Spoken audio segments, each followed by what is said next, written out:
జీవితంలో ప్రతినిత్యం ఓడిపోతానేమోనన్న భావనతో ఉంటే, అదే విధంగా పనిచేస్తూ ఉంటే ఖచ్చితంగా ఓడిపోతారు.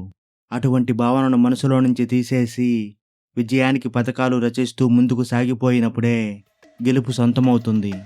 నీలో ఉన్న బలహీనతల్ని ఎప్పుడైతే గుర్తించి, వాటిని విదిలించుకుంటావో, అప్పుడే నీ జీవితంలో మార్పు మొదలవుతుంది. మనిషి జీవితంలో నిజమైన సంపద అతని ఆరోగ్యమే. దాన్నొక్కటి సరిగ్గా కాపాడుకుంటే చాలు. అప్పుడు మన దగ్గర అన్నీ ఉన్నట్లే. కొన్ని యుద్ధాలు గెలవాలంటే నీవు ఉపయోగించాల్సింది కండబలాన్ని కాదు, బుద్ధిబలాన్ని.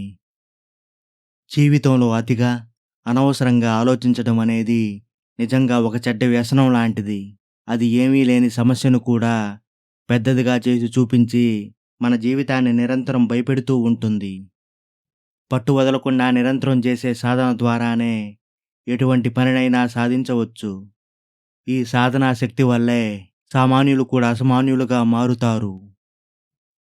ఏ పనైనా సఫలం కావాలంటే ఏకాగ్రత ఉండాలి.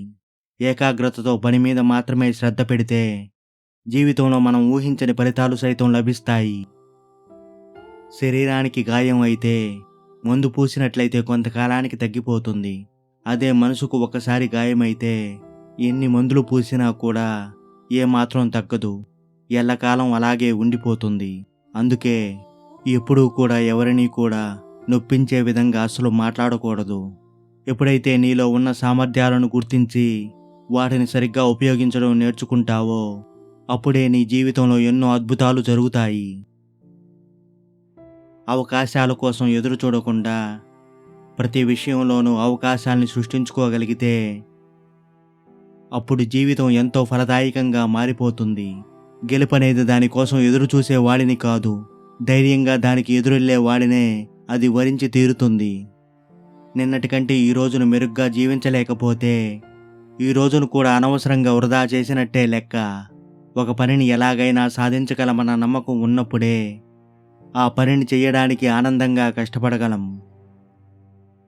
ఎవరో అన్న 4 మాటల్ని పట్టించుకుని బాధపడుతూ అక్కడే కూర్చుండిపోతే నష్టపోయేది నువ్వే.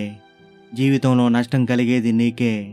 వారి మాటల్ని అస్సలు పట్టించుకోకుండా అటువంటి గుంపును దాటుకుని ముందుకు వడివడిగా కదిలిపోయి కసిగా పనిచేయడం మొదలుపెట్టు. బరువు మోసే హృదయానికే అర్థమవుతుంది బ్రతుకును ఎలా మార్చుకోవాలనే విధానం. నీ ప్రాణం పోతున్నా సరే నువ్వు చేస్తున్న ప్రయత్నాన్ని అస్సలు ఏమాత్రం ఆపకు. నీవు చేస్తున్న ఆ ప్రయత్నాన్ని ఆపావు అంటే నీ ప్రాణం పోయినట్టే లెక్క. వేళ్ల మైళ్ళ ప్రయాణమైనా సరే ఒక్క అడుగుతోనే ప్రారంభమవుతుంది. కోట్ల రూపాయల సంపాదన కూడా ₹1తోనే మొదలవుతుంది. అలాగే నీ గెలుపు కూడా ఒక మంచి ఆలోచన ఆచరణతోనే శ్రీకారం చుట్టుకుంటుంది. ఒక మనిషి తన ఆధీనంలో కాకుండా ఎదుటి మనిషి ఆధీనంలో బ్రతకడమే నిజమైన బానిసత్వం. ఓటమి ఎదురైనప్పుడు ఆ ఓటమి నుంచి కేవలం గుణపాఠాన్ని మాత్రమే నేర్చుకో. ఓడిపోయానని నీ ఆత్మవిశ్వాసాన్ని ఎట్టి పరిస్థితుల్లో కోల్పోకు. ఎందుకంటే నమ్మకాన్ని కోల్పోవడమే నిజమైన ఓటమి. జరిగిపోయిన దాని గురించి ఎన్నడూ చింతించుకు. ఎందుకంటే మనకు జరిగే మంచి మనకు ఆనందాన్నిస్తే, జరిగిన చెడు మనకు ఒక అనుభవాన్ని ఇస్తుంది. ఒక్కసారి ఎలాగైనా సాధించి తీరాలని నిర్ణయం తీసుకున్నాక దారి ఎలా ఉన్నా సరే గమ్యాన్ని చేరి తీరాల్సిందే. నీ ఈ చిన్న జీవితంలో ఏదీ శాశ్వతం కాదు. అది గెలుపైనా ఓటమైనా, దుఃఖమైనా బాధైనా. ఇది గుర్తుంచుకుంటే మనం ఎప్పుడూ సంయమనంతో ఉండగలం. చేసే పనిని దైవంగా భావిస్తే ఒకరోజు అదే జ్యోతిలా నీకు వెలుగునిస్తుంది.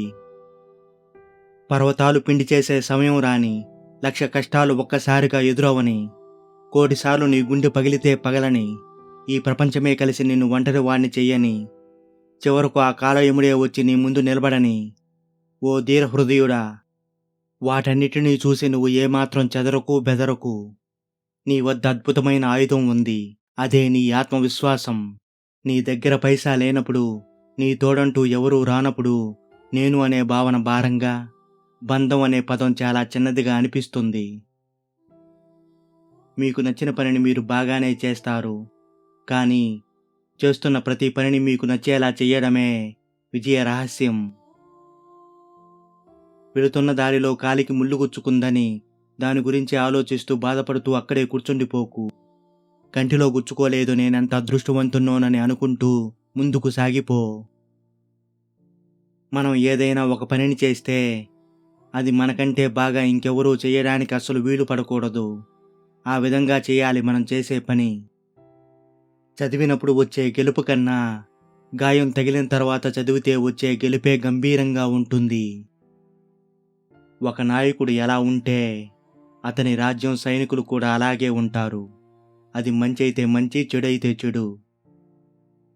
నిజంగా ఓడిపోయేది పరుగు పందెంలో చివరిగా వచ్చిన వాళ్ళు కాదు, ఆ పోటీకి భయపడి అందులో పాల్గొని వాళ్లే.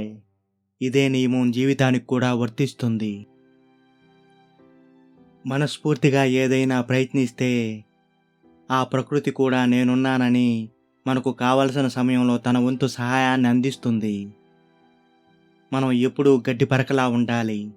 ఎందుకంటే ఎంతమంది తొక్కినా, మరెంతమంది పీకి పడేసినా మళ్ళీ ఎదిగి చూపించాలి. ప్రతి ఒక్కరి జీవితం ఒక పుస్తకమే. అందులో రాసుకున్న ఒక పేజీ మాత్రమే కష్టాలు, బాధలు.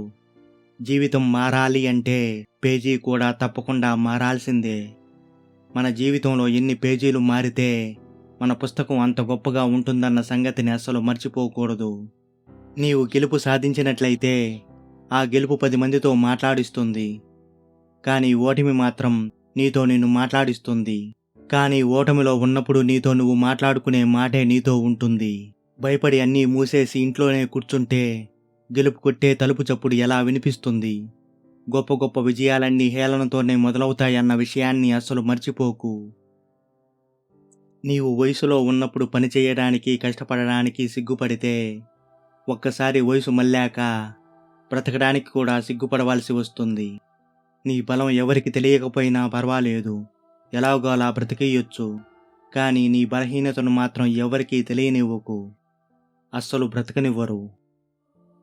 ఎవరికైతే జీవితంలో సరైన లక్ష్యం ఉంటుందో అలాంటి వాడు గడ్డిపరకను కూడా బ్రహ్మాస్త్రంలాగా ఉపయోగించుకుంటాడు.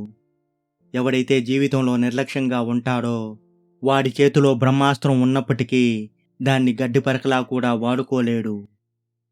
నీ విజయం కోసం ఓర్పుగా, నేర్పుగా నీ మార్గంలో ముందుకు సాగిపో. ఏదో ఒకరోజు విజయం మిమ్మల్ని తప్పకుండా వరించి తీరుతుంది. ఓర్పుతో ఉన్నవాడు ఎప్పటికీ ఎన్నటికీ ఓడిపోడు. ఇదే జీవిత సత్యం.